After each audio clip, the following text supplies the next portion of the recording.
Today there was a comment on one of the different social forums from someone who at first you might not understand where the comment came from, and it actually said, it would help if you speak some actual wisdom instead of nonsense, right? And so I'm surprised that more of those sort of comments aren't made, because what's said here actually from certain standpoints can seem like nonsense. And anyway, so these comments are welcome in a sense. That's how someone feels. And the response to that was very simple. And then it brought back another comment, which started to reveal something a little deeper, which is great. And so my response was, yes, what you say makes sense, because I can understand why listening to the concepts that everything is predetermined, happening exactly as it's destined to happen, may not be seen as wisdom and could be seen as nonsense. So I think the comment that I replied back was not provocative, and so it allowed a progression in the conversation to happen. And the next part was, well, how does this help someone who has intense suffering, maybe even a psychological disorder? How does it help to hear that everything is predetermined, that things will happen or they won't happen according to God's will, not my will? And so in the comment, there was even mention of schizophrenia, so a fairly intense psychological disorder. And so we can start to see that the comment was coming from a desperate place of finding a solution, which is completely understandable. If life is completely unacceptable, if the experience of life is completely unacceptable, then unacceptability creates a need for a solution. And so the question is coming from this need for a solution. Or it wasn't actually a question, the statement coming from a need for a solution, and actually coming to see that what is being said here is not giving a solution. And so from a place of needing a solution, not getting a solution, is unsatisfactory. And once again, that's very understandable. So this then led to a bit more of an explanation.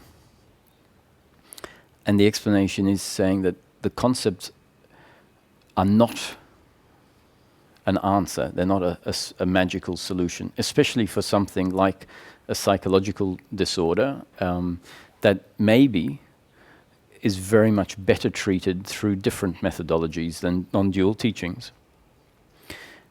And having said that, we clearly see that things like illnesses and psychological disorders sometimes aren't even effectively cured through other methodologies. That's why people try and find another solution. So let's be very clear that non-dual teachings are not a magical solution. They're not a fix for everything. And when a certain identity, the identity of personal doership, as it's referred to in this teaching, the identity that feels like it's in control, or at least desperately wants to be in control, and feels like the completeness will come when things are different and when solutions are found. So when that identity is in place and functioning, then what is looked for is a solution. The teachings don't give a solution, but they start pointing at the dynamics. So they'll point at dynamics that show, that say, this resistance to suffering, the resistance to pain, is actually an additional layer of suffering. Now, that's not saying that you are doing this, you are doing the resisting, and so you have to stop it. The pointers are just concepts, and a concept really means a description. So the concept that resisting pain and resisting suffering as it's arising is actually another layer of suffering. Just a description of the dynamics of suffering. The doer will hear this, hear the description that resisting pain and resisting suffering is an extra layer of suffering, and because it's looking for a solution, which is the end of suffering, it says, great, I am now going to have to stop resisting. And when it tries to do that,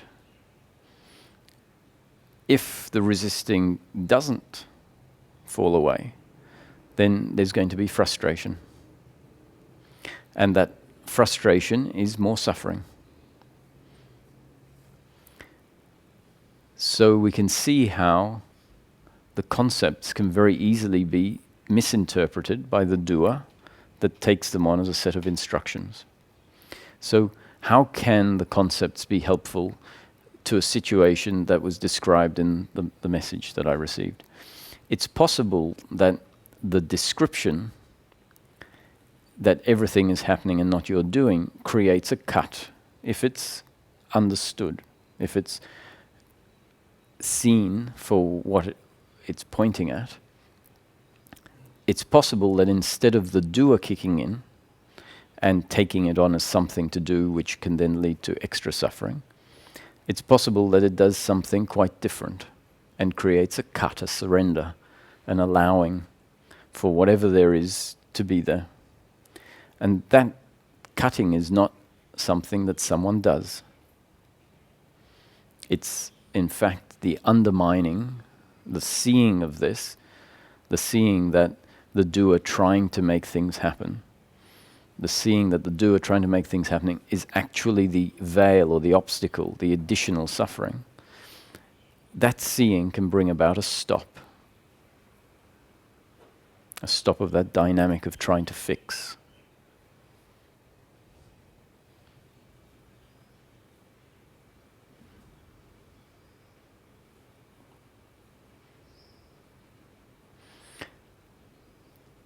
Because as long as something is believed to be helpful, it perpetuates itself. And so the idea that resisting this very uncomfortable feeling or this situation, this pain, the idea is that by resisting it, I'm somehow going to diminish it. I'm somehow going to be able to get rid of it. And so with that belief system in place, the resisting just carries on. And it turns out that the resisting is intensifying the situation. It's adding a whole new layer of resistance on top of the pain or the suffering that is there in the moment.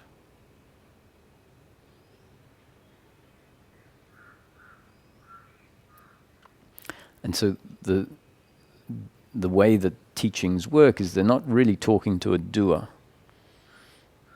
It's new conditioning that life is throwing out, and that new conditioning potentially will become part of our up-to-date conditioning.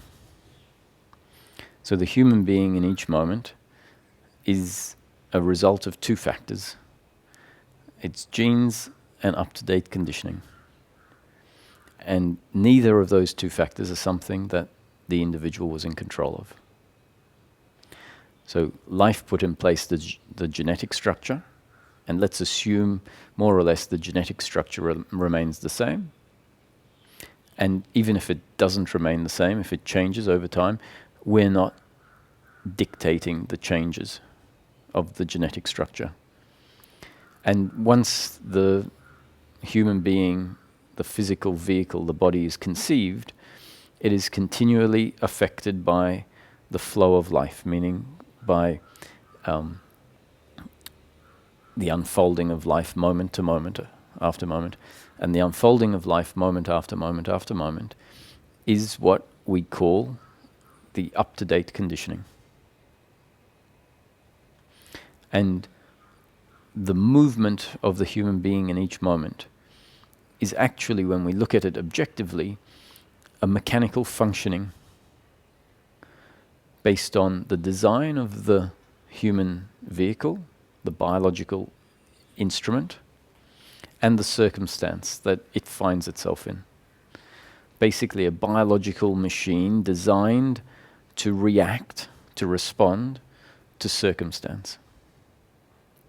And suffering, in the different forms that manifest, primarily guilt, blame, pride, worry, expectation, is one of the outputs of the body. One of the reactions that happens in the body as a result of circumstance. And we're not in control of the circumstance that we find ourselves in. The body we come to see if awareness starts to land on what's being pointed at here, the body is not something that we design, which means who I am on a biological level and psychological level is, in a sense, accidental relative to me. I'm not saying it's all random and just there's no sense to how I've become what I've become, but from my standpoint, I didn't determine it. I just am it in this moment, whatever that happens to be. And at this stage, we're talking about the biological aspects of the human being, the vehicle, effectively, that which functions in life. And when I'm talking about the biological, I'm also talking about what we would refer to or experience as the internal field of emotions and feelings, sensations. And one of the main problems in life is that there doesn't seem to be a clarity about what life is and who we are and who the other is. And this is a journey of coming to know ourselves, coming to understand life with some clarity.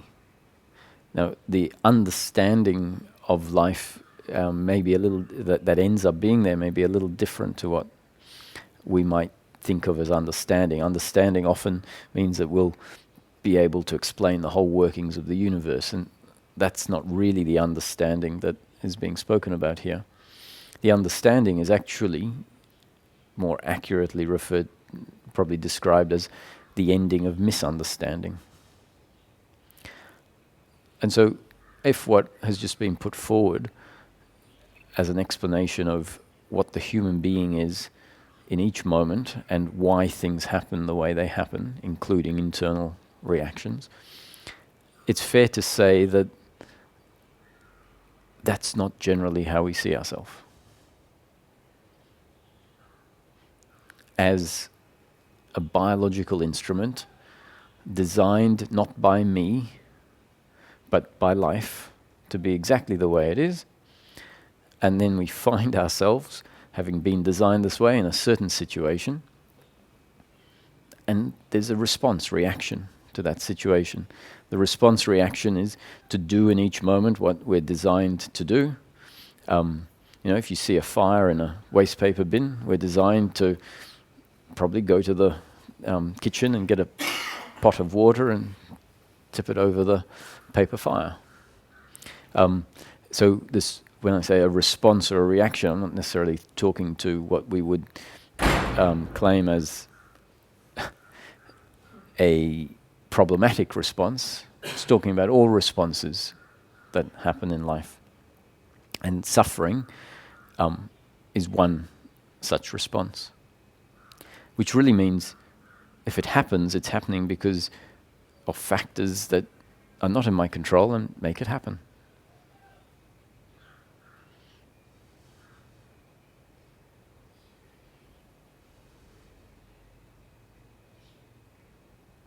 And if speaking happens, same principle.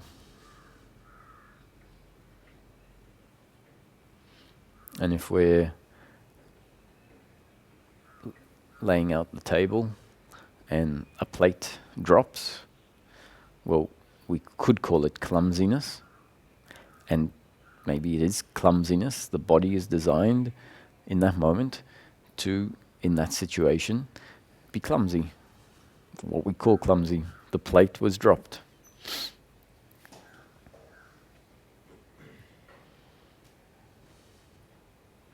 And especially thinking, very convinced that these thoughts are my thoughts, and sure, I would still call them, after this explanation, would still call them my thoughts, but where did they come from?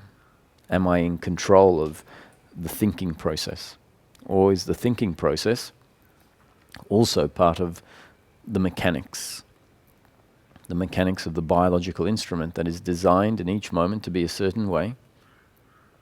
And those thoughts arise based on the design.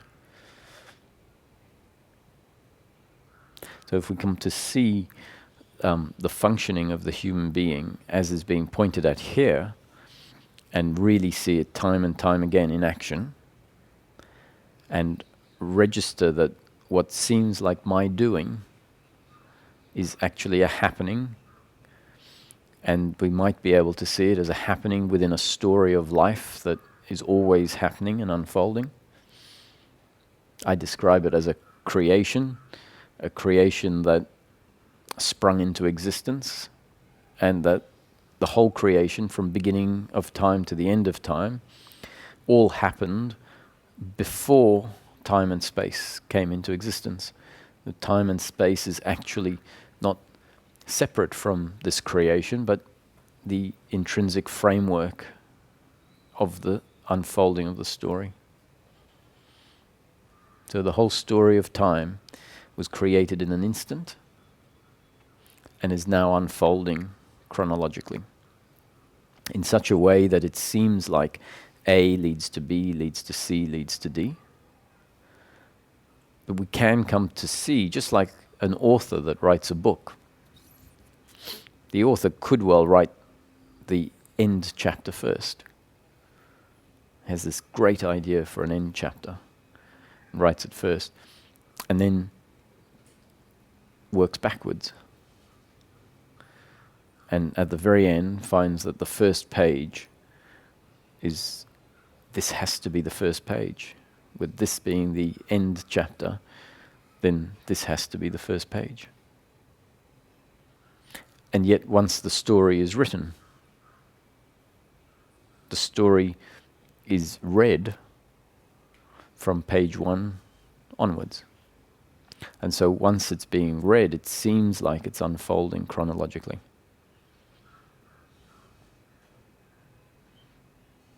And so life is always going to feel like an unfolding that isn't necessarily predetermined.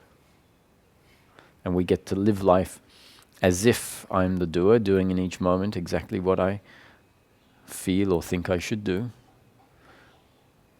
Maybe with the realization that what I think or feel I should do, which feels like my doing, is actually much less my doing than it feels, and much more a happening according to the story of life.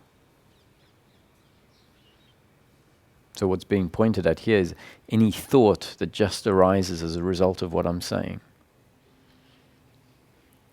only arises because of what I've said.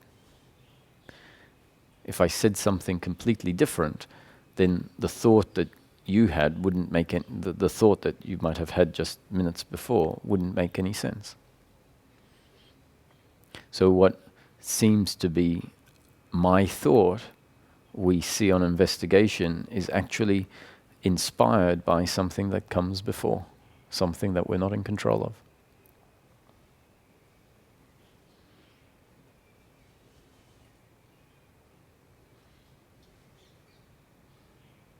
And yet it's fair to say that the idea we have of ourself is the doer of everything that happens, especially our thoughts. So there is this idea of this entity, this me, that is the chooser, that is the controller of the body. And the idea of this me is a me that is completely independent, has complete autonomy, volition, and it's sort of driving the bus. And the bus is the body that the me is in control of. But when we actually look to find this me, then we might start having some troubles. Because as I'm describing it, there is no me as a third factor. There's simply the biological instrument with its genes and up-to-date conditioning. And those two factors are enough for the functioning in daily life to happen. So the thinking, the acting, the talking, the suffering, if that happens, the joy. All of those spontaneously arise without there needing to be someone that makes them happen.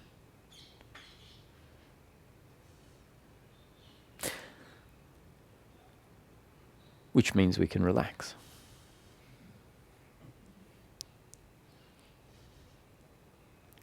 Because this is a description of how life has always been. And so the notion of personal doership, which is one of the key concepts, isn't suggesting that there is a doer.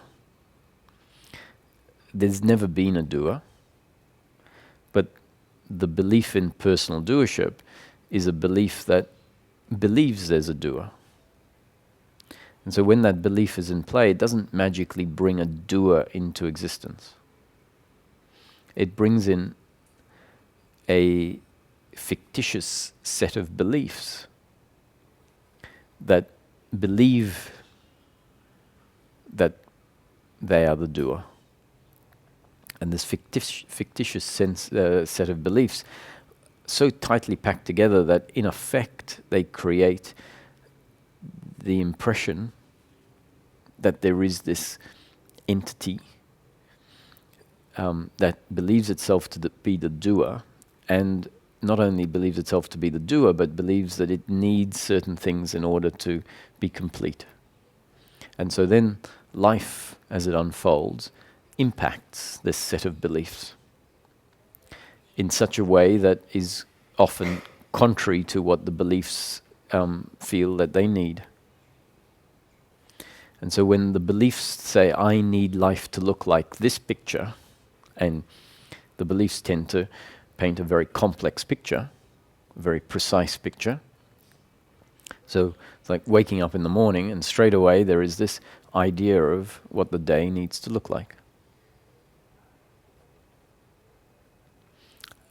And so if this identity does this, it makes sense that life as it unfolds is this sort of river flowing downstream. Life is going to have it has its own movement, and the picture that actually is going to present in each moment is very likely to be very different to the picture that we've painted at the beginning of the day. But when we painted the picture at the beginning of the day, we painted it with the heading, "This is what I need." And so sometimes the picture gets superimposed over life as it actually is, and it's completely different. And in the set of beliefs, it's this is what I need, is inside that belief system. And so when life actually turns out to be completely different, it bangs up against this imaginary I that needs something. And so the solution is not to try and control life. It's not to insist that life turns out the way our picture is, but it's rather the falling away of the picture. That means that if there is no picture that says this is what I need, then life, in theory, can unfold exactly as it unfolds, and it's not going to bump up against anything. This doesn't change the fact that the story of life is going to be pleasure sometimes and pain at others. That's just the nature of life. But without this insistence of what I need in order to be complete, what we find, so that essentially means that this identity dissolves, the I dissolves. What we find is that actually the flow of life, pleasure or pain, is not as detrimental to what I really am as was previously believed. We find that our true nature is very capable of being and remaining at peace all the time, regardless of how life unfolds. And so in this set of teachings, it's saying what we're really looking for, whether we realize it or not, is happiness for the human being in this life. And it turns out that happiness for the human being is very different to what we thought. We thought that happiness for the human being is having a picture of how life and the day should look, and then controlling life such that we make life exactly the way our picture looks. It turns out that that's the very opposite of human happiness. That's the foundation for human unhappiness. Turns out that human happiness is the dissolving of that, dissolving of the idea that my happiness is to be found in circumstance or pleasure. And with the dissolving of that, we find that what I am without that belief is peace. And when that peace is ever present, at the same time as life being able to unfold, we find that that's happiness. Delivered in a very different form to what we imagined. And how that tends to fall into place is in stages. And in stages means it starts off by us getting a glimpse that one, our pursuit of happiness in the form of circumstance and pleasure is fraught with problems, that we've been following that formula for long enough that we get the pleasures that we're looking for from time to time. Sometimes the picture of life is in line, or how life unfolds is in line with our picture. Sometimes it's much grander than our picture. We get things that are beyond our expectation.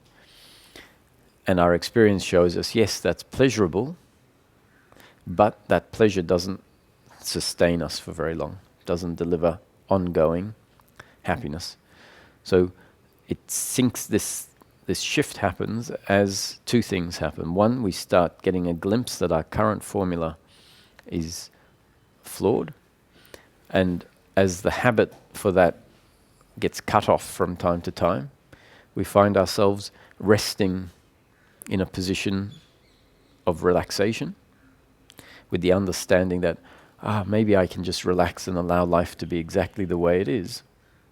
And that insight, that realization that can happen, often after it's been pointed at as being our happiness, as that happens more and more, we realize, there it is.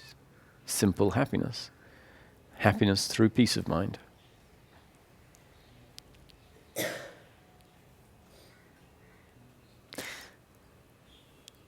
And if it just happens for a couple of seconds here and there, in between a whole lot of struggle, then it's not really registered as being significant. But if it starts happening for longer and longer periods, this ordinary peace then starts to be appreciated for something very special. And once our experience shows us experientially for ourselves that this insistence after life being a certain way, and when I say life being a certain way, I really mean the insistence that our partner acts a certain way, that they speak to us a certain way, that the drivers on the street drive a certain way, that our family relates to us a certain way.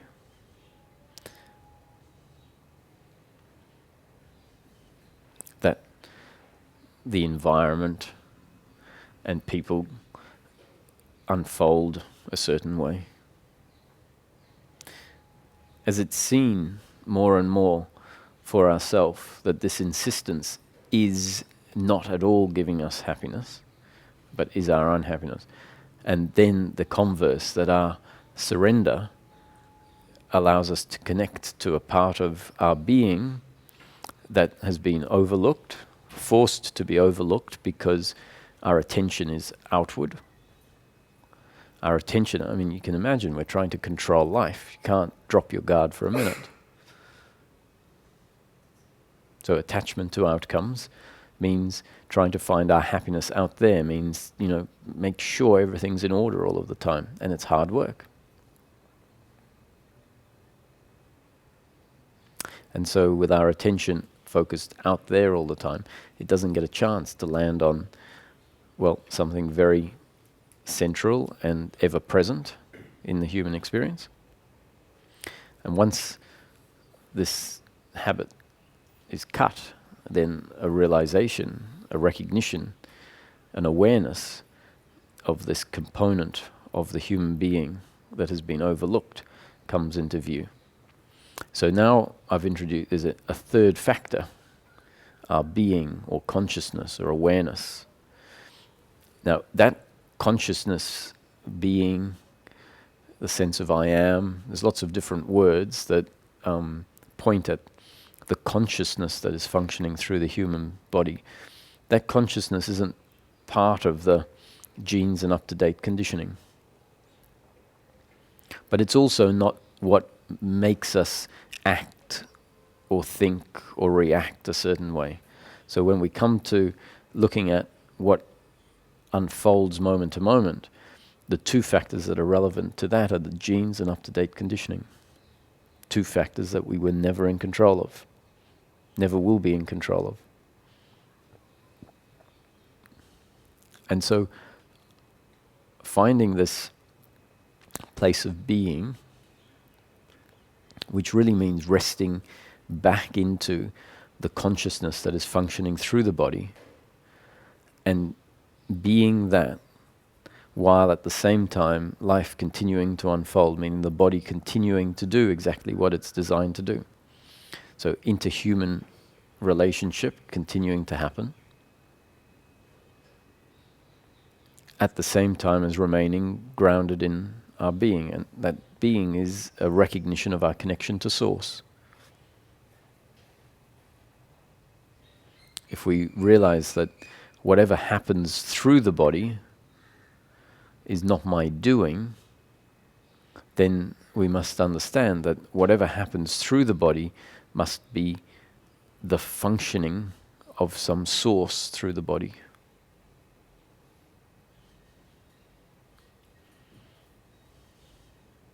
So the concept here would be that the human being actually is a combination of the biological instrument, which is made up of its genes and up-to-date conditioning, into which the impersonal consciousness of Source links and then functions through as the movement of the body. So impersonal consciousness of Source is like the power supply or the electricity. Like electricity connecting into an appliance in the home. And without the electricity, the appliance is not functional. But with the electricity alone, without an appliance, then there's no output. So when we see that you plug the electricity into the appliance, what happens is a magical combination and an output. So heat out of a heater, movement out of a fan, cold out of a fridge, sound out of a radio. And if we can start to see all of the humans as unique instruments through which the one consciousness is functioning, then life becomes much less personal.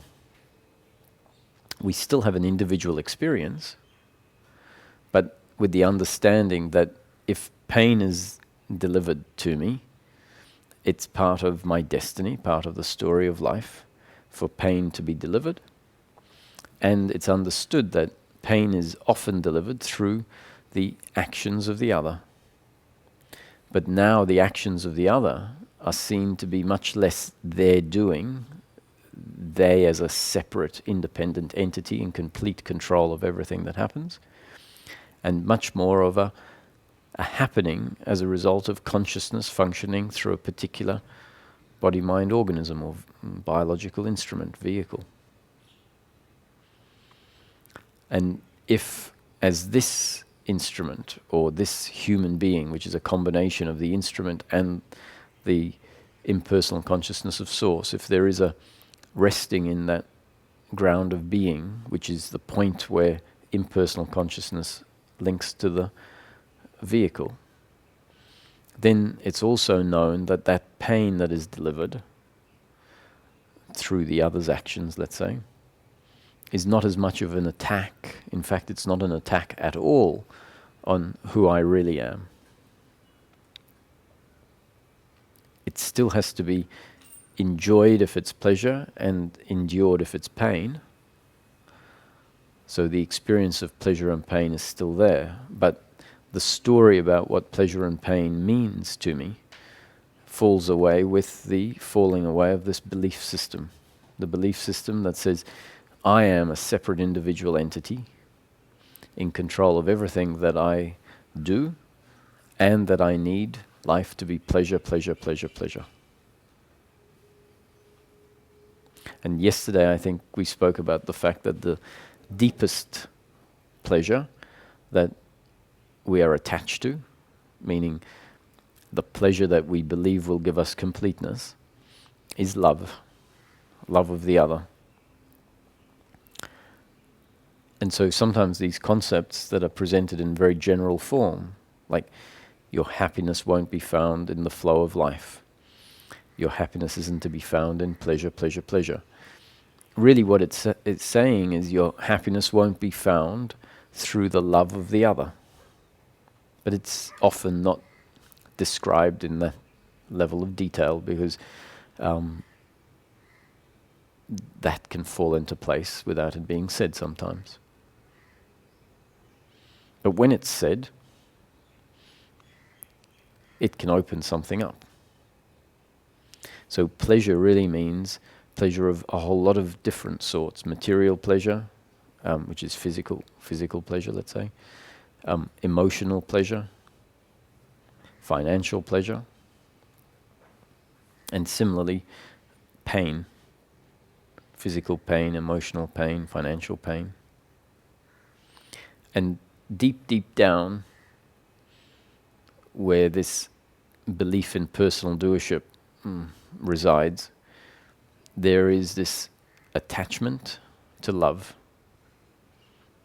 And the attachment to love often stems from events where love was not delivered, events in the past where love wasn't delivered, and the reaction to that at that time in the past was one of the sense of completely being attacked.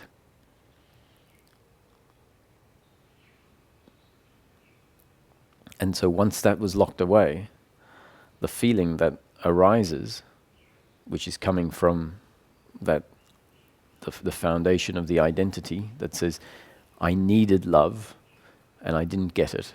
When I didn't get it, I felt far from completely attacked. When that's locked away, the identity that then moves through life is an identity that says, one day, when I get the love I didn't get, I will be complete.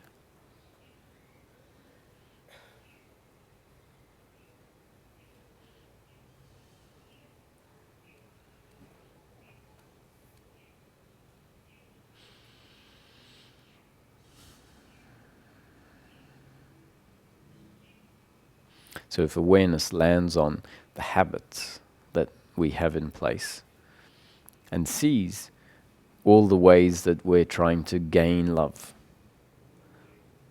to be right, to be appreciated,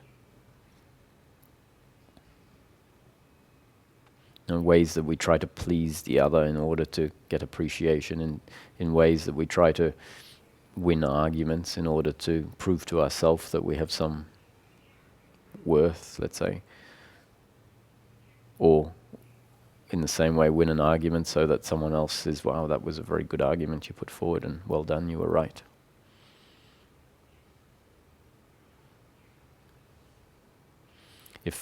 If we start to see the habits, then, and see that the habits actually continue to happen because of certain beliefs that are there. So we can't really see the beliefs, that's the thing, they're so deeply ingrained. But we can start to see the habits and start to draw conclusions as to why is this habit there.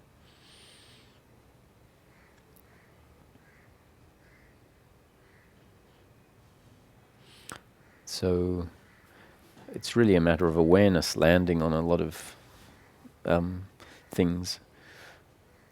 Those things are something that, or those functions, those dynamics they're happening all the time in daily living. And the reason that awareness hasn't landed on them is because up-to-date conditioning, the intellect, in a sense, isn't conditioned to think that awareness of certain aspects is important. And once life brings about new conditioning that says, hey, have you considered that what we're really looking for is happiness in daily living? That your happiness in daily living turns out to just be the absence of suffering. Happiness is not the gaining of anything, it's simply the falling away of suffering. And suffering, in practical terms, when we look at it, is this uncomfortable feeling with oneself that arises when certain thought patterns or feelings happen. And the thought patterns and feelings we can categorize into the following categories: guilt, blame, pride, worry and anxiety, expectation and attachment to outcomes. Have you realized that your happiness is simply the absence of suffering? And that the different forms of suffering are based on two principles. One, I am the doer, and the other is the doer. So therefore, I have to feel blame when the other, as the doer, as a separate entity in complete control of whatever happens, I have to feel blame towards them when they act differently to what will deliver pleasure to me. So if they act in a way that delivers pain, I have to see them as the doer of that action that delivered pain to me and say, you hurt me and I hate you. And on the same principle, if I do something and it delivers pain to someone else, then I have to see myself as the doer and feel inadequate, feel guilt that I didn't act differently. And pride is the same principle of doership, but a feeling in relation to those actions that happen through me that deliver positive results. So we can see that half of human suffering, guilt, blame and pride, is based on the linchpin that I'm the doer and the other is the doer.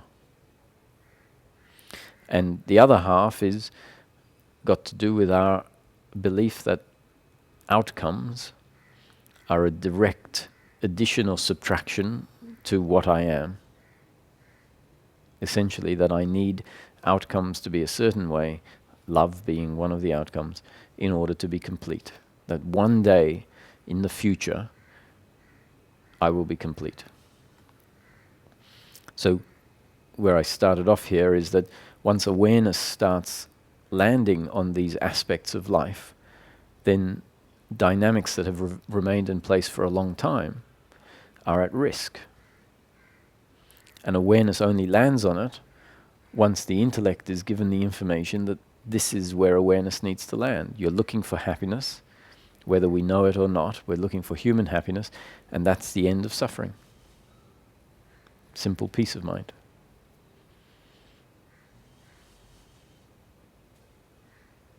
So more and more as I talk about this, on the one hand, I really want to emphasize that this doesn't have to be a very complex mystical process that is unachievable. Now, I'm using my words loosely, because really it's not an achievement. It's not something that we do. If this happens, it's happening because of the story of life unfolding. And the story of life unfolds according to destiny. And destiny unfolds in practical terms because of our genes and up-to-date conditioning and the circumstance we find ourselves in. But if I'm sitting here and I see that what this is part of life's way of bringing about new conditioning, then it becomes relevant for me to say, actually, this process is a process of a very narrow change. Something changes radically, but it's actually a very specific thing that changes radically. And that is the ingrained beliefs that life has put in place, that I am the doer, you are the doer, and my happiness is to be found in pleasure, pleasure, pleasure, pleasure. Beliefs which are completely erroneous. They're not at all what life gets seen to be once awareness starts landing on the dynamics pointed at and looking at it objectively. That belief is seen to be completely out of line with what life and what the individual actually is, which is great news because it's an error, and the result of that error is suffering, which means suffering is an error.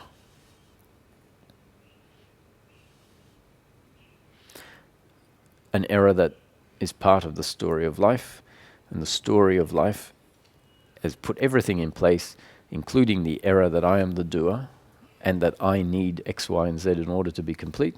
Life has put that in place in order for the error of suffering to happen.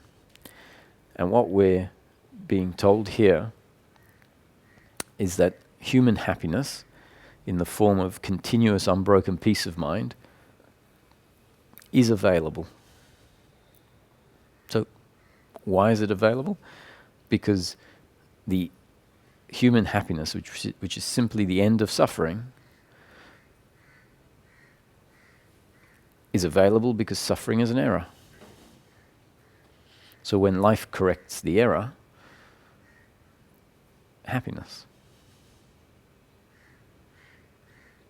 I think also yesterday we spoke about this happiness being everyone's birthright. No one is born missing anything that is required for happiness to be here right now, actually. The only thing stopping happiness is these ingrained beliefs. I also understand when I say that this can be really simple, I understand that as soon as we get up and walk outside and the car that we've ordered, or the taxi we've ordered, we see someone else getting into it and the taxi driving off, which may mean we have to wait for half an hour for another taxi. When that actually happens in life, I understand that what comes in is this rush of feelings that can include absolute anger and frustration and suffering. And when we look at it, we can't see any beliefs, and it's not about this is it's not about something I can change. And so that too is what's being described here, is that flood of suffering in relation to a certain circumstance is going to happen. And so hopefully the thoughts don't start arising when that happens and don't start judging the happening as the suffering as my doing. So this can be very simple, but at the same time, while the beliefs are in place, the suffering, which is an error, will very much manifest in life. And so wisdom, if it's kicking in, if life is putting it in place, will recognize that when the suffering is happening, there's nothing to do about it. In fact, taking the standpoint that there's nothing to do about suffering in that moment is the movement from involvement in the suffering, resistance of the suffering, to a standpoint of allowing it to be as it is, which isn't a magical solution, but it's definitely a movement away from the ingrained belief systems that are at the very root of the suffering. So to the extent that we can allow things to be as they are, including suffering, then that's a sign that the idea in doership, the belief of doership, is diminishing.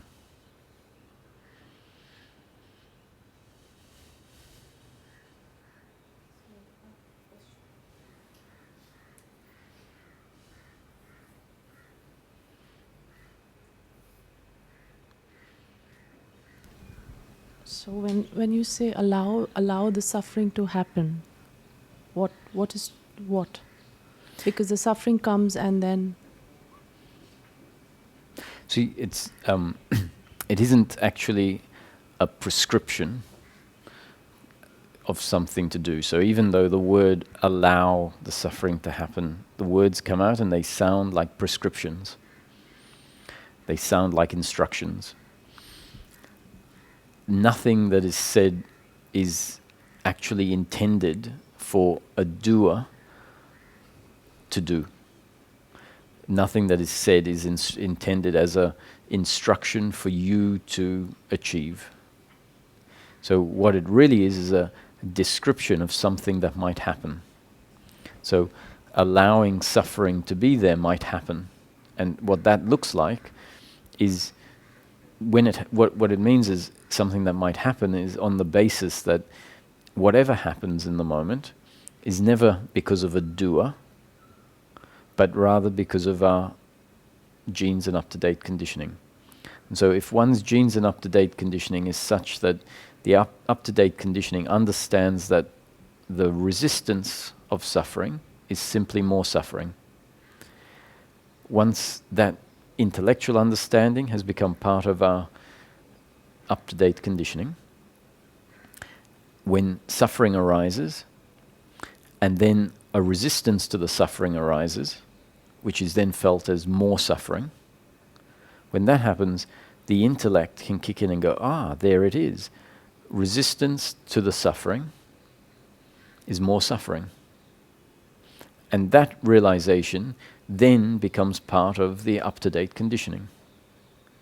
So the up-to-date conditioning then has an understanding that getting involved in the suffering is more suffering.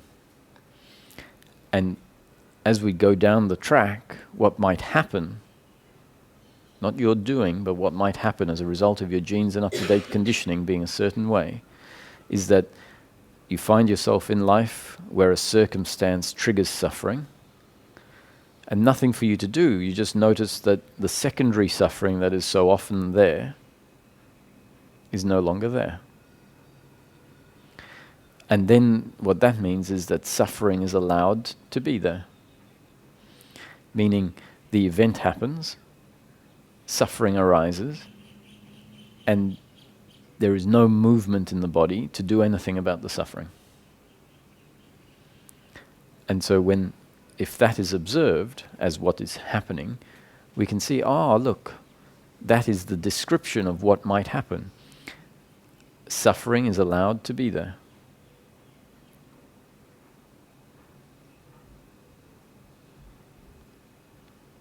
Make sense? Yeah, of course, intellectually.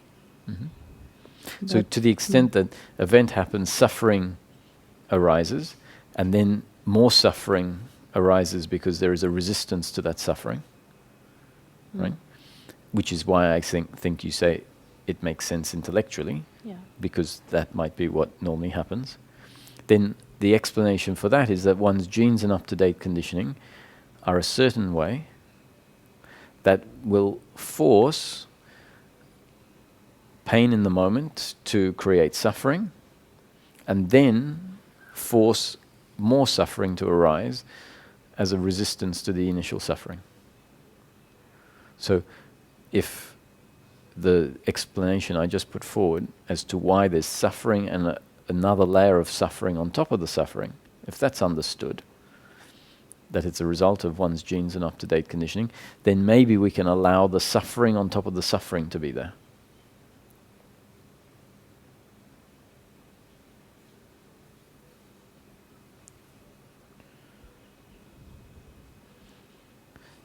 And you also when you say that just you're not the doer, basically means don't do anything, don't control anything, let go, surrender, accept.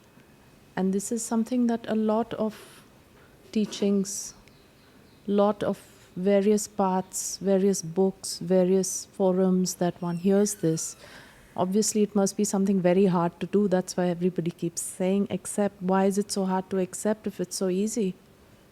If surrendering is so easy, Osho says it's easier to have a hand open than the fist closed. Yes, it is. It uses less muscles, but somehow it's not easy to surrender. So, see, if you look at the underlying theme in the question,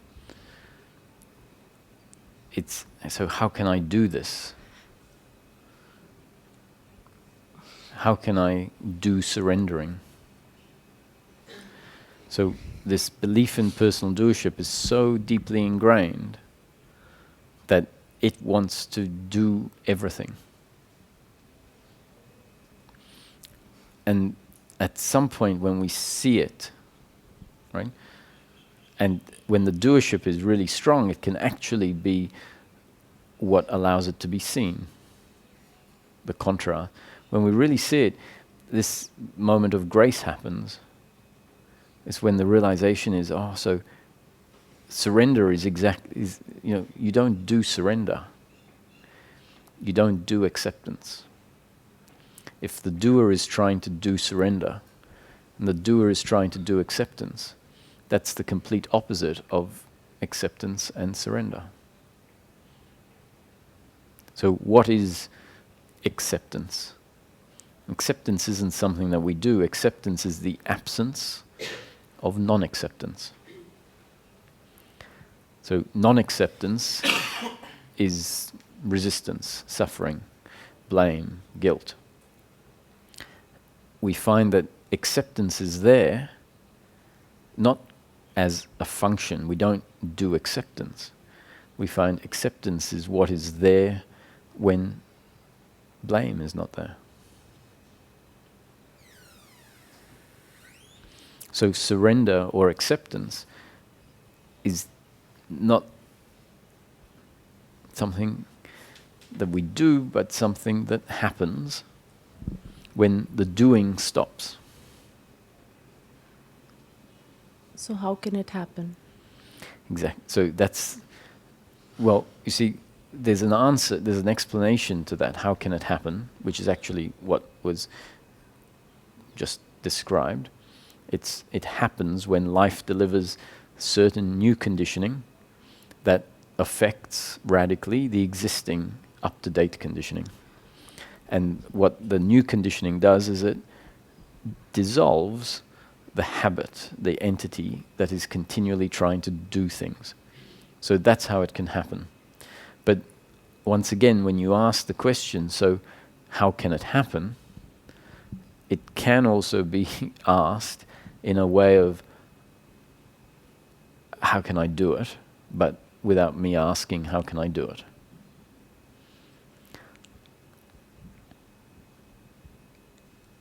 So if that's the case, I'd say you can't. You can't do it.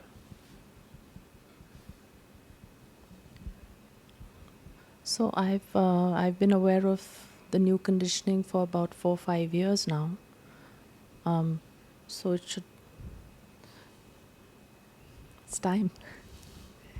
But the dissolving, the uprooting, I don't say that I'm not seeing a change. Of course, I see a change, but it's very slow. Mm-hmm. For you, it was very quick. 10 trips to Mumbai with Ramesh and you were there, so pass it on. Yeah, well, the best I can do is describe the dynamics of life and that's part of life unfolding, and the outcome of that not in my control, and the outcome of the words not in your control. But if we can see that just without needing a certain outcome, if we just see that that's a description of how life unfolds, new conditioning, how the new conditioning affects our existing conditioning, not in our control, and how the affected up-to-date conditioning manifests, also not in our control. So really coming to see that as the mechanics of life actually is radical changing of our up-to-date conditioning. So keep investigating, keep observing the functions of the body and see them as a result of your genes and up-to-date conditioning that you didn't put in place. See them as a automatic functioning. The thinking is not your thinking. The thinking is happening. The actions are not your actions. They're happening. Which means not to just say the thinking is not my thinking, it's just happening. Not to just say that the actions are not my actions, they're just happening, but to really see, wow, these thoughts that are beautiful or problematic, that I've been so convinced are my doing, are a result of my genes and up-to-date conditioning. So if you become aware of your up-to-date conditioning, if you become aware of the incident with a dog when you were 10 years old, and in your own experience you see when a dog approaches you, fear arises or thoughts arise about what might happen. Awareness lands on the thought that is fearful and says, this dog can hurt me. Without judging it, just see it as a happening based on your genes and up-to-date conditioning. And the up-to-date conditioning from our memory is going to be seen as including being heavily affected by an event that happened when we were 10 years old, where a dog attacked us, for example. So then it makes sense that a thought arises that says, this dog might hurt me, or this dog will hurt me. It makes sense when we see, that thought is a result of our genes and up-to-date conditioning. If we didn't have an event when we were 10 years old where a dog attacked us, then no question maybe of a thought arising about the dog hurting me.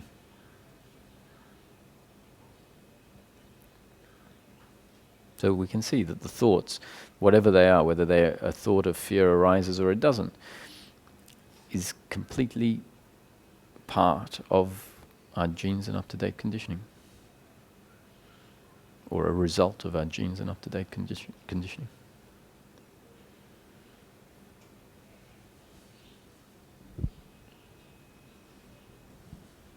So just to take that example further of the dog, suppose I were to take it forward and say there's resentment because I was alone in that moment when the dog bit me when I was 10, and then take it further and say, it's because my parents had gone out and I was left alone and this happened, and for this reason I have.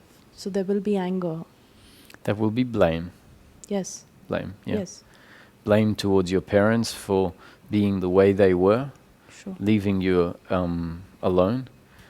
The result happened because of your parents. Yes. Being the way they are. And so what that means is that locked away in your genes and up-to-date conditioning is not only the memory of the physical event, but locked away is also your attitude towards what happened in the flow of life. And the attitude is very much this belief of personal doership. The belief that your parents should have and could have been different, and that the dog attack was an attack on the very core of who you are. being left alone was an attack on the very core of who you are. Now, that's not accurate, but it's what was how life was seen at the time of that event. Not the child's mistake, but rather a mistake based on how life has designed the child to see life and to experience life. So just becoming aware that, that's what my up-to-date conditioning is. It includes that. And that was put in place because of a certain way of seeing life. And then when people do things now, that deeply ingrained belief in personal doership functions, and we see them in the same way. You, as a separate independent entity who are meant to deliver X, Y, and Z to me, delivered A, B, and C, which is completely not what I wanted. And so therefore, you hurt me, I hate you, which is the same attitude that the child had. Let's say, you left me alone, I hate you. You left me alone, I got hurt, I hate you. The child could also can be a very complex thing. The child could say, the parents left me alone because I wasn't worthy of their love and attention. And so this idea, I'm not worthy of their love and attention, basically means I'm not good enough. I, as the doer, who has the capacity to be the perfect daughter, am failing to be the perfect daughter. I'm not good enough as a daughter, which is why I was left alone. So I hate you for leaving me alone, and I hate myself for being not the perfect daughter, and if I was the perfect daughter, you wouldn't leave me alone. And so this is very complex, and it's all a result of how life unfolded and how it was received and became part of our up-to-date conditioning. And there isn't an entity that receives it, but rather there is the biological makeup that receives it. And that's what continues to function in life, this biological entity. And so by and large, the human condition seems to be the condition which includes this ingrained belief of who I am as the doer and what I need in order to be complete, which is a belief that is completely out of line with the essence of what the human being actually is. A set of beliefs that when we connect to our being and realize that in this very moment, regardless of whether circumstance is pleasurable or painful, in this very moment, when I connect to my being, everything is okay on a level of self. Meaning I don't feel less than I need to be. That, once again, this is not an idea that we need to keep repeating to ourselves. This is something that is known when there is a dropping into being, which is a field of being outside of the spectrum of thinking. So when surrender happens, which surrender could be the realization that I've spent my life caught up in this spectrum of thinking obsessively about everything that's happening, everything that's happened, everything that needs to happen. Awareness lands on the fact that there's this commentary going on in our head 24/7, or at least while we're conscious, a commentary about life, whether it's good enough, whether this is what's needed, if we are spending time on something that we don't think is where our happiness is, the commentary is saying exactly that. So if awareness lands on the fact that this thinking is continually happening, and and there's an understanding that thinking is actually the veil that keeps us disconnected from our true nature, it's what keeps us caught in the spectrum of thought. If in the moment of awareness landing on the obsessive commentary, this understanding kicks in, the commentary can get cut off. It's an automatic thing, not something. If we say, I have to stop the commentary. Right? If there's a conscious thought that says, I have to stop the commentary, that's the commentary. It's the commentary trying to stop the commentary. which is just more commentary.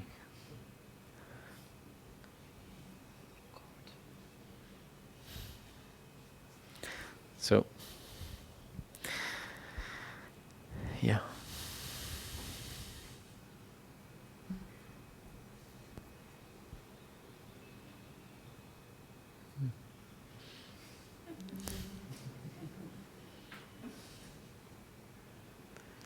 It might not sound satisfying right now, but there's nothing to do.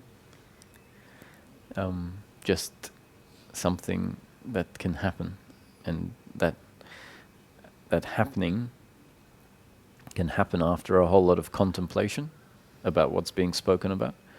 And if contemplation is happening, we can watch it as a happening, as a result of our genes and up-to-date conditioning. And contemplation, actually, even contemplation in the end needs to stop.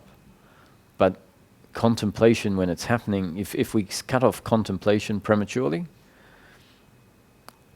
the insights that come out of contemplation, which are the cut, they're the grace, actually. The realization that comes out of contemplation is the intellectual is the intellect that it's the intellect that contemplates, and it's the intellect that has a realization. For example, the intellect realizes that the intellect trying to stop the commentary is more commentary. That insight can create a thought that says, I just have to stop.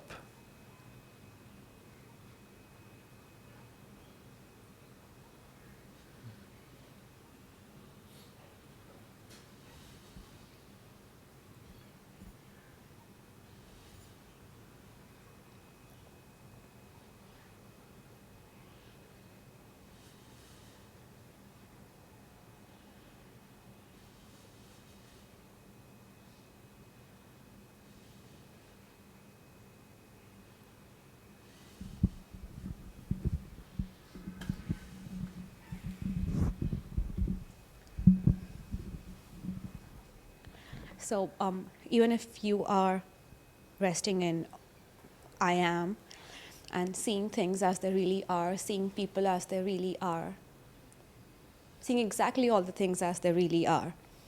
But then there are certain things that surround you and you have to live with them. And what I mean is other people judging you. So on the surface you would say, yeah, whatever, I don't care, as if it really bothers me. But then that's just there on the surface. But really deep down, it does matter. It's not really that you're blaming the other one. It's their genes and up-to-date conditioning. It's their way of thinking. It's okay. So it's not really a blame. It's not guilt either. It's like I'm not guilty if I'm not acting their way. I am the way I am. That's clear. Because I don't see it being any of the 5 elements of suffering.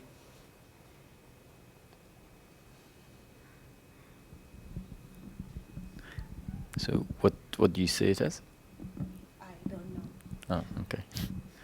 So my suggestion is that it's guilt.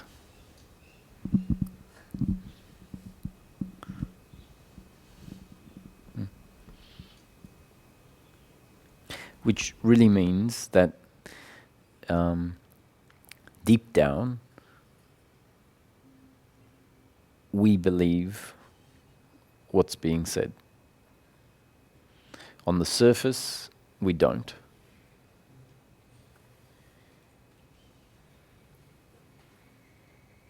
So even deep down, you know that your way is your way, and it's just them not looking at the real picture. It's more of them looking at the real picture. So it's not that you are believing that their way is right and I should be their way. It's just them not looking at the real picture. Mm-hmm. That bothers you. Which only really bothers us for a particular reason. So when someone blames us and we know that they are, let's say, completely off track. So let's say that someone is delusional, and everyone's experience of this person is that they see things completely different to what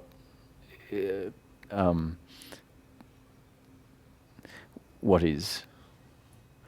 So this delusional person comes up and tells you something about your behavior that is completely out of line with what you and everyone else sees your behavior to be. And then that delusional person goes up to tell someone else something totally ridiculous about their behavior. So we know that this person is completely delusional. It doesn't affect us unless what they're saying hits a point within us. And so what that shows is that if what they're saying doesn't trigger something inside of us, they say it and we just know that they're delusional, and it doesn't create any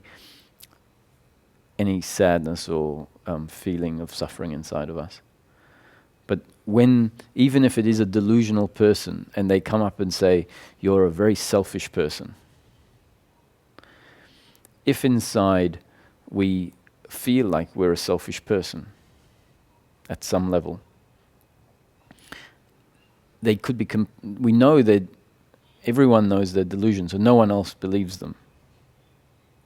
But if you believe it of yourself, when that person says it to you, the fact that they're delusional is now irrelevant. Because what it does is it triggers that belief we have of ourselves.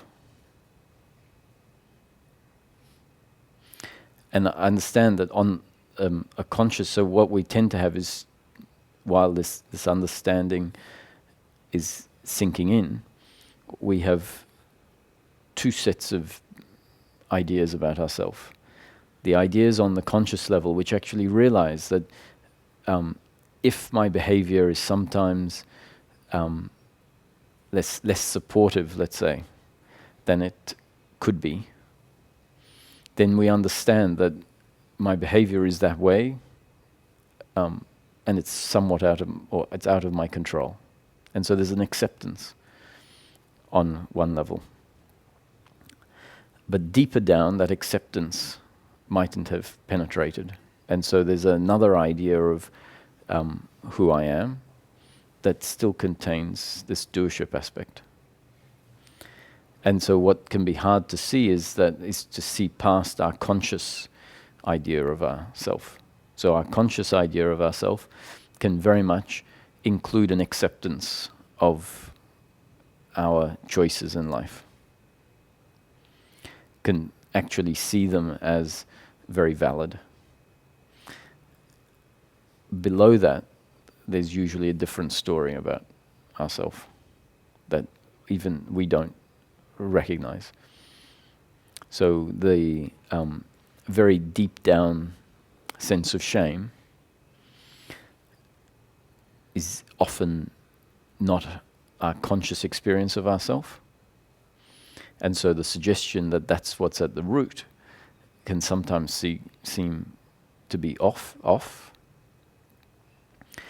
So I'm just putting it forward as a suggestion that the feeling of resistance when your family doesn't understand what you're doing, let's say, or people around you don't understand you or don't appreciate what you're doing, is coming from something deep down that actually says, I need your approval. I need your love. And when there's something deep down that says, I need your approval, I need your love, where that's coming from is a sense that I'm not good enough and I need you to prove that I am. I need your love to prove that I am. So if you keep that as an explanation in mind, as a suggestion, then when the opportunity is right, awareness can look and maybe it will look a little deeper than it's been able to. And if we actually find this to be the case, wow, deep down there is this craving for their acceptance. And where is this craving for their acceptance coming from? It comes from a feeling that I believe I'm not good enough. And that I believe that if people tell me I'm good enough, then I am good enough. So if awareness lands on this, it can be a very deep revelation. And what tends to happen is that ingrained shame gets to express itself, gets to release itself, gets to come up closer to the conscious level. And that really, in practical terms, is the dissolving of the belief in personal doership. It's the intellectual understanding going deeper, uprooting the deeply ingrained beliefs in personal doership.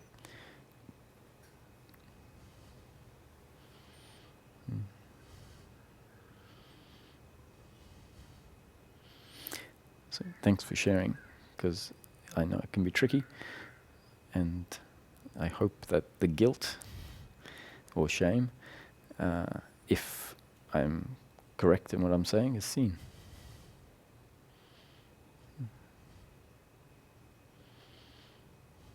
Not your doing. Not the seeing is not your doing, but the false idea of who we are, not your doing. Something life put in place in order for it to be there for as long as it needs to be there, and it's life that brings about the shift.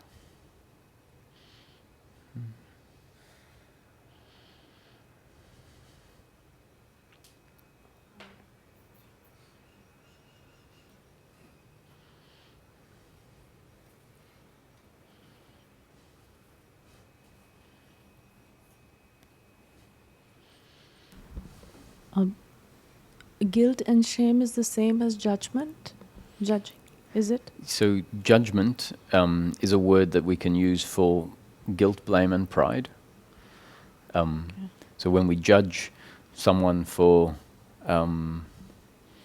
whatever, playing loud music, or judge them for being overweight, or for talking too loudly, or talking too much, then that's effectively blaming them for being the way they are. And shame is a judgment of ourself, which effectively is blaming ourself for being the way we are. So blaming ourselves for getting irritable, blaming ourselves for not standing up for ourselves, blaming ourselves for not being lovable. So yes, shame is a form of, it's not a form of, shame is self-judgment. Guilt is self-judgment. Yeah, but judging happens very quickly. It's in a fraction of a second before it's already there, and because of that, the suffering happens in the body. The judgment is the suffering in the body. It's all. So we judge someone for, I don't know, whatever our issue is with the person. They're too superficial, or they're too loud. So much judgment. Oceans of judgment. So that's blame. So that's blame? Yeah. That's blame. Blame. Judgment is blame? Sure. Just a different word. If I use the word judgment, it becomes less specific than blame or guilt. So, and that is the same as anger? Anger is it depends how we use the words. If we're very specific with our words, blame is different to anger. Anger is a biological reaction that happens in the moment. Mm-hmm. And if the belief in personal doership is strongly in place, as soon as the anger arises, there will be a judgment towards the other that has caused the anger. Yeah. Mm-hmm. So really, anger as a biological reaction in the moment is not suffering. And sadness as a biological reaction in the moment is not suffering. But the grief that happens when sadness is extended in time, the feeling of loss on a level that attacks me on the level of self. So I'm sad because I've lost something that I feel I need in order to be complete. Then that's where biological sadness gets extended in time as grief. And similarly, when there's biological anger, which is a biological reaction in the moment, that is not suffering on its own. On its own, it's just anger. But what tends to come up with it is a story of judgment, blame, and that story of judgment extends in time. A story that can remain in place for 20 years, 50 years, 80 years. Or it can be anger and blame that stays in place for 5 minutes because it's just blaming the shopkeeper for not having the type of food you want in stock. And so after 5 minutes, other life kicks in and you forget about it. But whether it extends for 5 minutes or 5 years, the principle of it is the same. And the biological anger that just happens in the moment is not an uncomfortableness with self, but the blame is. And blame is judgment of the other for being the way that they are that is different to how we want them to be. Different in a way that delivers pain, and therefore, because I believe I need pleasure, pleasure, pleasure, we judge them for being a way that delivers pain.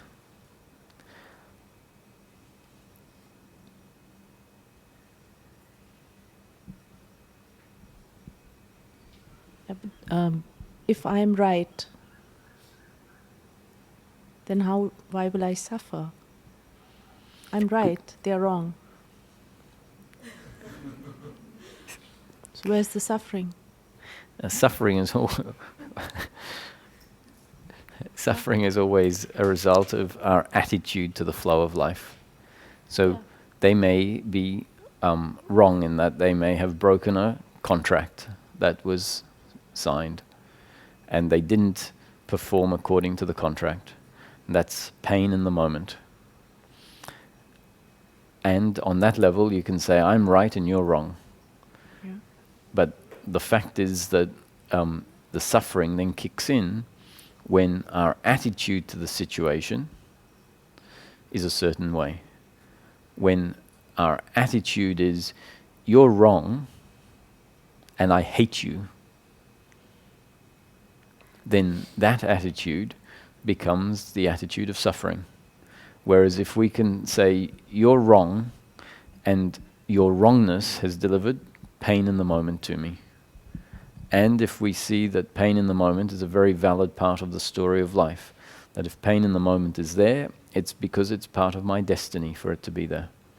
So from that point of view, it says, you're wrong, your wrongness delivers pain to me. And then the judgment that says, I hate you for having delivered pain to me, then that is not there. And that judgment is only not going to be there if we can see that the other does exactly what they do because there's no other option. And simultaneously is seeing that what they do is something that happens and there's no other option, to also understand that and to know, based on a connection to oneself, that pain in the moment is simply that, pain in the moment, not an attack on who I really am. So if I remain unattacked at a level, on a level of self, by the pain in the moment, then that feeling of not being attacked means no need to hate them.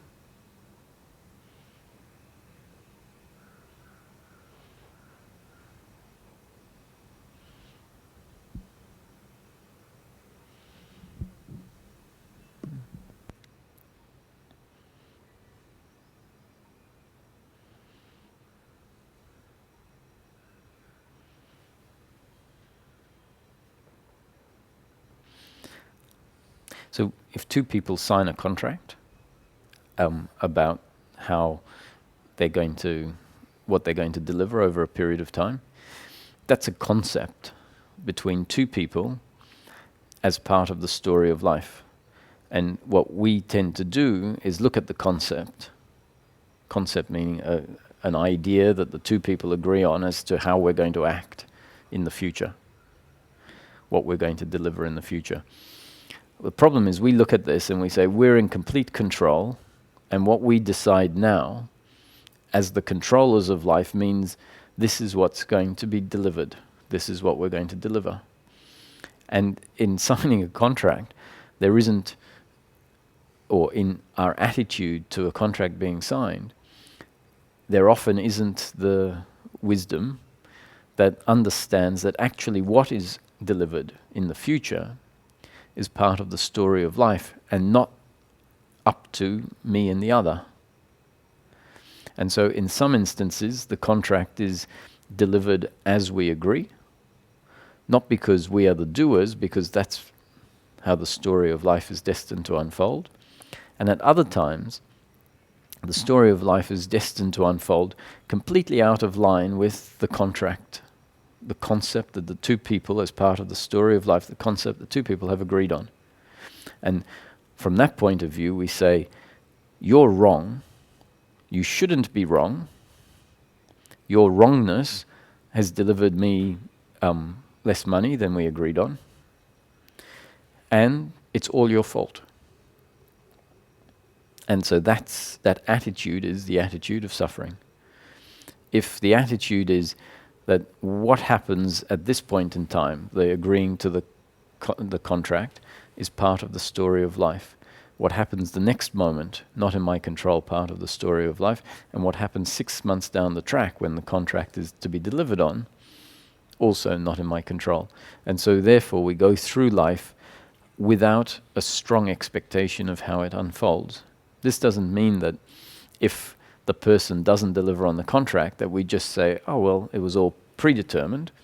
Attitudinally we will have the attitude that says, this is the story of life unfolding. That outcome is not an attack on who I am at my core. However, there are remedies available through the courts, and so according to our genes and up-to-date conditioning, according to what we feel like in that moment, we still have the right and the option of initiating legal proceedings, knowing that the legal proceedings, if they initiate, are part of the story of life, knowing that the outcome of the legal proceedings not in my control. So even though the person clearly didn't deliver what we agreed on, the judge may look at the contract and say it was signed incorrectly. The contract doesn't hold water, and therefore nothing I can do. Which means you don't end up getting what is in the contract, and you end up paying thousands of dollars in legal fees. So as long as there's an understanding, this is very much like, you'll enter into the legal proceedings knowing that the outcome may be even worse than you expect, or even worse than if you just let it be. Or we enter into legal proceedings and get a fantastic outcome out of it.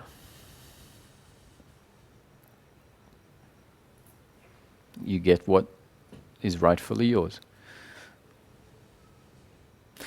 Yeah. Yeah, but if one has grown in an environment of strong rights and wrongs, everything, then, I mean, what's the chance in this lifetime for the judging to stop? The best remedy is to see that the judging actually delivers your unhappiness in life. Hopefully we recognize that the judging is not my doing, because if we think that the judging is my doing and it delivers my unhappiness in life, then we're going to hate ourselves even more, which is just going to be more judging, more suffering, and that suffering hopefully will then inspire a recognition again that the same error is happening. So using suffering as our benchmark, as our beacon, that the awareness, the judgment equals my suffering, is a realization that can bring about some significant change in the dynamics. The realization is a significant changer of our up-to-date conditioning. Realization is new conditioning. When a realization happens, that's new conditioning, and it can radically change our up-to-date conditioning. Which is why what's suggested here is just an awareness at what the concepts are pointing at. When awareness lands and actually sees for itself what the concepts are pointing at, insight happens. Insight becomes part of is new conditioning that becomes part of our up-to-date conditioning, and it can alter radically how the body functions going forward.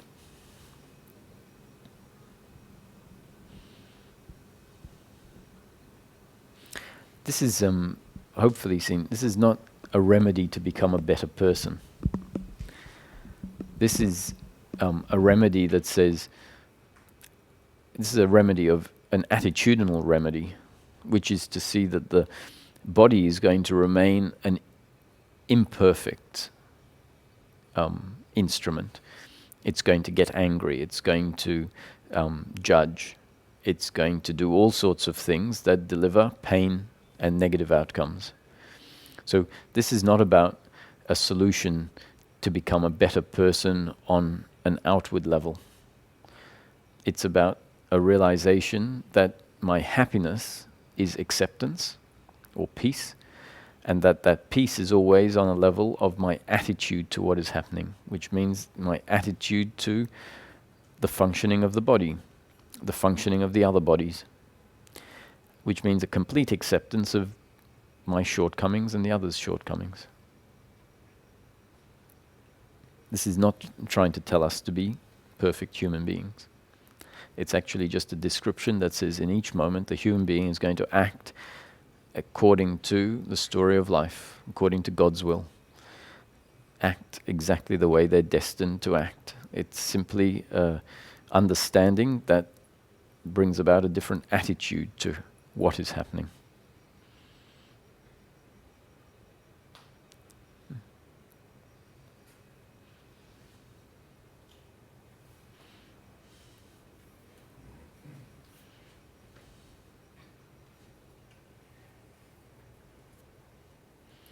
So all these things can be witness itself, like whatever we do, all these feelings. But the one who is witnessing, also that can be witness. So I just wanted to a little bit talk about it, because for me that one who is witnessing the one, it's like the space or the silence itself. Mm-hmm. So I just wanted you, if you can talk a little bit about it. So, if it's real witnessing, there is nothing that can witness the witness. Why the notion, the suggestion, what is witnessing the witness, comes in, is when a mental standpoint of witnessing, which is not really witnessing, when a mental standpoint of observing kicks in and believes itself to be the witness. So what that is actually the doer, the belief in personal doership, coming in through the back door and saying, oh, I am the witness of everything that is happening. And it's not completely problematic, because that mental standpoint, which isn't seen as a mental standpoint, it says, I am the witness. So what's happened is a witness has been created by thought.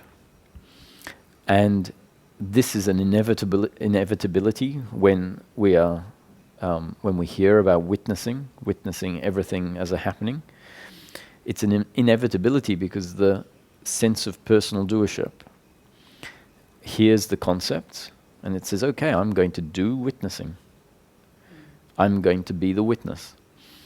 And so it's an inevitability that this observing kicks in, but we don't see it as observing, we think it's witnessing. And so then within a spiritual teaching, when someone, let's say, describes, well, I am witnessing everything throughout the day as a happening, and it can become clear when that's described, oh, that's not witnessing. That's the doer having taken a standpoint of the witness. So then the suggestion is, so what witness is the witness? Which is there to create another watching of the witness, which is not really the witness, a watching of doership in action again. And at some point, what happens is there's a dropping back into a position, and it's not someone dropping back into a position, it's really awareness of the thinking dynamic, including the thinking dynamic that thinks it's the witness. And at some point there's awareness of that, and that is what is called witnessing. And it's very important to point out that when witnessing happens, there is no witnesser. That's what denotes witnessing, real witnessing. And why that is the case, it can be very hard for the brain, let's say, that doesn't understand that field of being, doesn't understand that the background of all experience is awareness, that all experience arises in awareness. And the life experience is often experienced from a standpoint which is very much inside the experience. And inside the experience is usually because the thinking is running over and over. So this shift that can happen is something very radical sometimes, in the sense it's like, wow, I put words onto something that doesn't require words. When it happens, it's like, whoa, what is witnessing? And it becomes apparent there is nothing, there is no one witnessing, there is just witnessing happening, and it becomes clear that the subject, the true subject of life, is awareness. And the function of awareness is to be aware. It doesn't do it, it is it. And so that's why witnessing with no witnesser is something that's possible. It's quite closely linked to the realization that there is thinking and no thinker. Thinking happens as a result of a biological machine, the brain, or if we don't want to look at it as from a causal point of view, just say thinking arises out of nothing and subsides back into nothing, which is very different to the assumption. The assumption is that if thinking happens, there must be a thinker. If speaking happens, there must be a speaker. If walking happens, there must be a walker. If dancing happens, there must be a dancer. And so we've heard Osho or many teachings say there is only dancing. There is no dancer. It's when we get lost in dancing, meaning where the individual falls away and it becomes clear there is just dancing. And witnessing is very similar to that. It's when automatically, because the dancing can't happen if the dancer is there trying to make dancing happen. It's one of these strange things that dancing, where dancing is all that happens, is actually the absence of the dancer. And so witnessing is very much like that. Yeah, because when all this talk about suffering and this and that, but then when the feeling, the emotions happen, like you can see it, and it's without any involvement, and so nothing is disturbing, nothing is bothering. But at the same time, it's not that, like I know it's not this.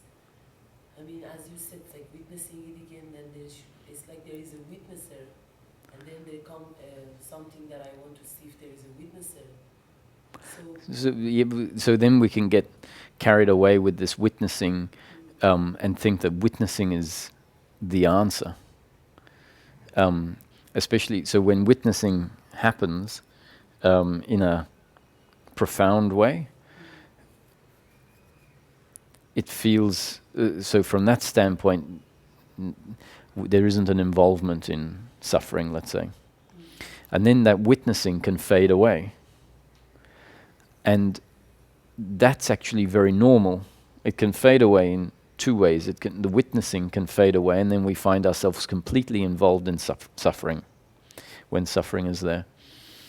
And that means that the deep understanding or the witnessing is no longer happening.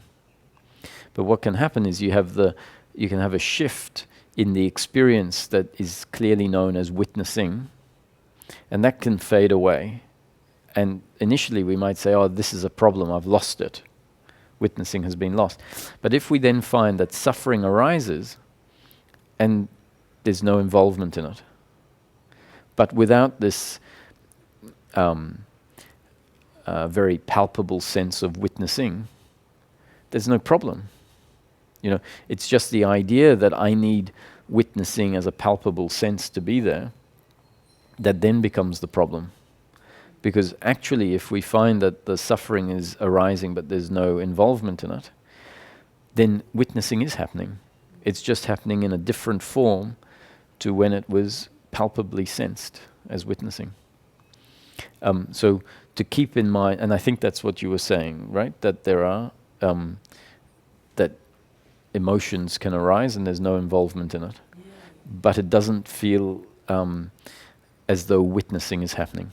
Yeah, that the silence. Can you use that? The silence is not there. It's like I mean, there is a moment, like maybe that realization of, I mean, how to say, it's not disturbment. There is no, I mean, involvement, or I'm not disturbed, or all this so-called, it's not there anymore. But at the same time, this silence, you know, like that. We're not looking for silence. I mean, it's silence is very nice. Right? And so this is very important. When we have profound spiritual experiences, they are profound and they have wonderful characteristics to them. And so there are some spiritual experiences that the silence is palpable. And we can become convinced that, that is what enlightenment is. That is what is going to be delivered. Exactly, because I don't want experiences, like I don't want any more experiences. It's just because I am. It's already easy. I mean, it's just so simple, and I can see it. But that thing, that the realization of the truth, the enlightenment they call it, that is. I mean, I don't know how to. That is what. I mean, I want more. I mean, it's more than this. It's like this life. Like this is like the suffering. This and that is not something which is. I mean, I want to look for. I mean, I want more than this. Like. Who wants more than this? Exactly. So the one. There is nobody that, in fact. Except when we want more than this, then somebody comes back into existence. So when we realize that the somebody, meaning the problematic identity, when we realize that that problematic identity is the wanting more, then that realization can be, well, firstly we have to ask, is what it wants, is the more that it wants, what it really needs? So at the beginning of this teaching, today I didn't start like this, is what are we really looking for? Whether we realize it or not, let's become really clear on that question. And then an answer is put forward that I'm very confident is an accurate answer, which you need to find out for yourself. And that is that really what we're looking for is the end of suffering. And when we look at what suffering is, it's this involvement in everything that is happening, and this idea of how life should look. And in spiritual seeking, we get given a lot of descriptions of what coming to know oneself looks like, which can be useful to undo certain blocks. And those descriptions sometimes are descriptions of the expression of self that is not meant to be there continuously. So we can have peak experience of unconditional love, let's say, or bliss, that we know when they happen, wow, this is not an expression of the limited me, but an expression of something deeper. And so as we connect to ourself more and more, these rather profound experiences can happen. And we know that they come from an expression of deeper nature. Then and that's what's often described in books, those experiences that happen. And we can form a belief that that is what enlightenment looks like. And we can have those experiences ourselves. We can have deep, profound silence. We can have experiences of oneness. We can have experiences of bliss just arising for no reason in the body. And because here and there we've read that this is what the self is. The self is bliss, the self is oneness, the self is silence. Then when we have those experiences, they become part of our life experience, and they can create new conditioning or new up-to-date conditioning, and that up-to-date, they can change our up-to-date conditioning, and that up-to-date conditioning can be changed in a way that's not so helpful. It can be changed such that it includes the belief, what will one day be delivered is profound silence. And so if that becomes part of our up-to-date conditioning, then we'll keep seeking for profound silence. But at the same time, it's not like, for me, it's not a conditioning or how to say. Like for me, it was a case of like I experienced it, something happened to me, and then it's like I don't know how to read or write, and suddenly I wake up and I can read or write. But then after that, I come to know, and then I start reading and I relate that what happened to me, that the experience, like the profound experience I had maybe, and then slowly, day by day, the wisdom come more, and I understand what was it,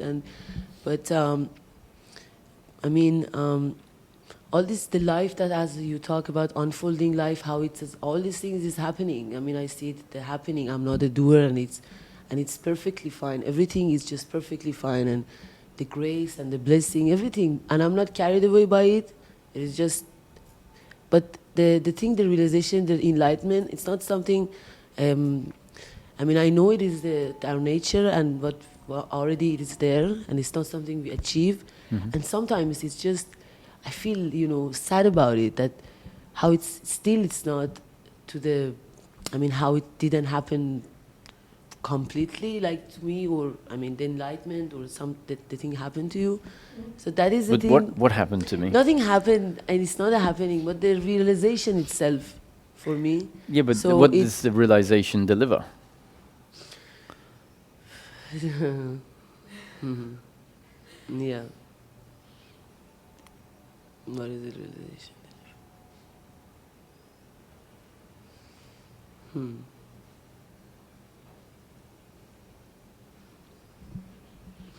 So my description is the realization delivers the end of suffering, and the end of suffering is the end of blame, guilt, pride, worry, anxiety, and attachment to outcomes, expectation in the future, which really means that in each moment we have to live life as Roger, doing in each moment whatever I think or feel I should do, knowing the outcome is not in my control, and the outcome sometimes is pleasure and sometimes pain, and finding myself having to endure the pain when it's there, fully enjoy the pleasure, and doing that without the arising of involvement, which really means that life is allowed to flow. So what I've described there is not really that exceptional. It's really very ordinary. The life experience remains perfectly ordinary. The extraordinary part about it is that something that was there before is missing. Suffering. And so what you're describing is that something profound happened, and now there is an experience of life where you're saying, you know, life happens, there's no attachment to it, no involvement, it's seen to be a happening, and that's not it. It is it, but it is it. I don't know how Can you speak into that? It is it. I don't have any complaint or nothing, but I don't know if I can put it in words. I can explain what I mean. I guess this is it. Yeah. This is it. What I suggest is that there's still a level. There's still a in your experience. There's still a feeling of uncomfortableness somewhere, right? Which makes you say, "This isn't it." And I wouldn't be surprised that that level of uncomfortableness stems from an expectation of what it looks like, an expectation of it being more colorful than it actually is. And so if that, if it's seen, because you might not, it can be quite elusive. You know, just the conversation we're having to me suggests that there is an idea of what it will be when it happens. So, you know, because there are so many experiences that are profound, and it's like, wow, that's it. Sometimes it feels like the heavens have opened up. And ta-da, you know, this is it. There are experiences that can happen. But when it's really delivered in practical terms, what is delivered is something so subtle that really 6 months can go past, where you're living with it having been delivered without realizing that it has been delivered. And only when it's described in a certain way, let's say the absence of suffering, you look back and go, oh, that's what I've been experiencing for the last 6 months or last 3 years. And because I still have an idea of what it is, I haven't realized it. And at that point it can be, oh, it's happened. 6 months after, you don't even know when it happened, because when it happens, there isn't anything to it. So this description that it could have happened and you have no idea about it is completely out of line, usually, with what we expect we will feel when it happens. So investigate that, whether there could be I speak from experience, that I had some very strong ideas about what it looks like.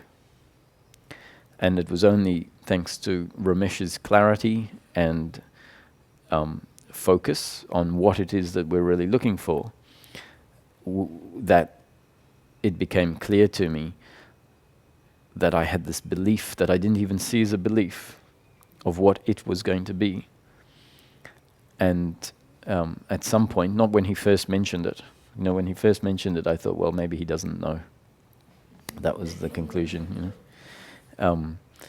And as my belief continued to create suffering, which it inevitably does if we have a false belief of what it is, as my belief continued to create suffering, his words kept, you know, hanging around, even though I didn't think they were accurate.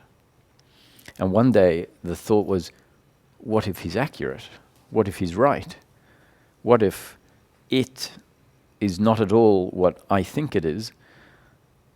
Then my belief about what it is actually suffering. It's an expectation. It's a waiting for something to happen. And so in that instant, it's like, wow, there it is. There was another level of suffering. Just the false expectation. And I didn't think it was a false expectation, because it was based on an experience that happened, an experience of oneness, where subject-object fell away, where there was silence, where everything was seen to be an arising in consciousness, where the thought arose if someone came and started hacking off one of my arms, it would not in the slightest way touch what I am. So this wasn't just this was all happening in an instant, in a very profound experience. It wasn't intellect thinking. It was all delivered in a what I didn't think it was experience. To me, this was reality that had suddenly presented, and it was completely in line with the teachings of non-dual teachings that I was reading. It was like, oh, finally, this is what all the books are talking about. So I really didn't think that it was a mistake, me thinking that is what it is. Because the experience was so profound and so much in line with the descriptions of non-duality that I thought, oh, that's it. And so that's why when Ramesh said, Roger, don't worry about it, that was just an experience, I thought, well, surely not.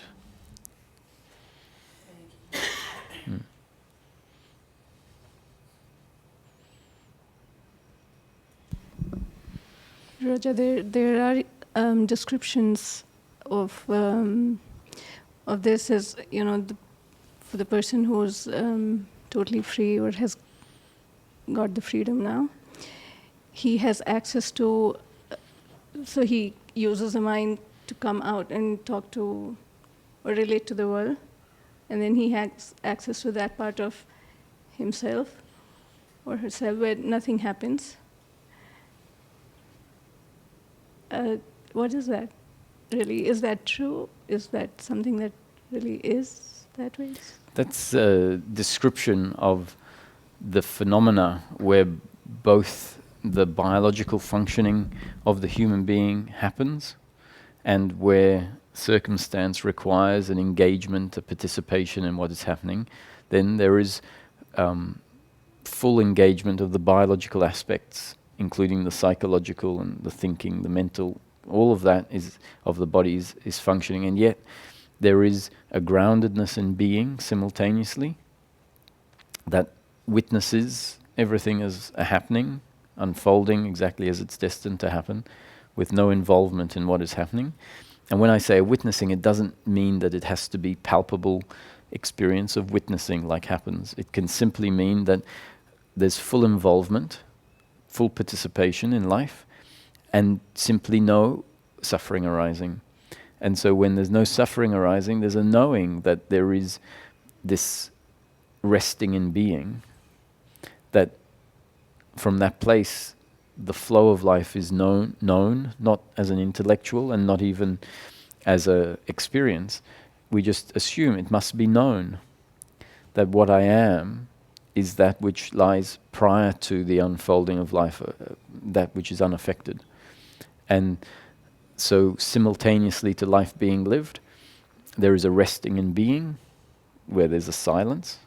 But even that silence, careful to use the words, it's not silence like a pristine quietness, it's just the absence of suffering. Because suffering is the noise. So when suffering is not there, that's the silence. And yet there could be a lot of other thinking that is required for that participation.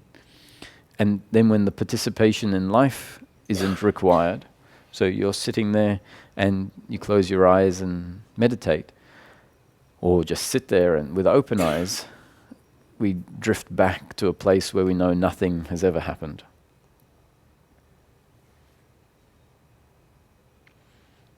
So these words, nothing has ever happened, silence, emptiness, stillness, they're correct, they're good words to use, but the connotation that is linked with stillness can, and in certain profound experiences that are there to show us something, the stillness is the most profound sort of stillness, complete stillness. The quietness can be complete quietness. The bliss can be, but then we also find another experience where we stay, yes, there's silence or there's stillness, there's quietness, but it's a very ordinary stillness and silence and quietness. So, when we listen to these descriptions, our mind tends to want the fancy versions, the profound versions of silence and stillness, and nothing ever happened, like or emptiness. And so I caution against the mind taking the descriptions and turning them into overly fancy versions. The overly fancy versions really are available as peak experiences that are not meant to last forever. They're just gifts. They're there as often there as opportunities to see what is not normally seen, but then they are meant to fade away.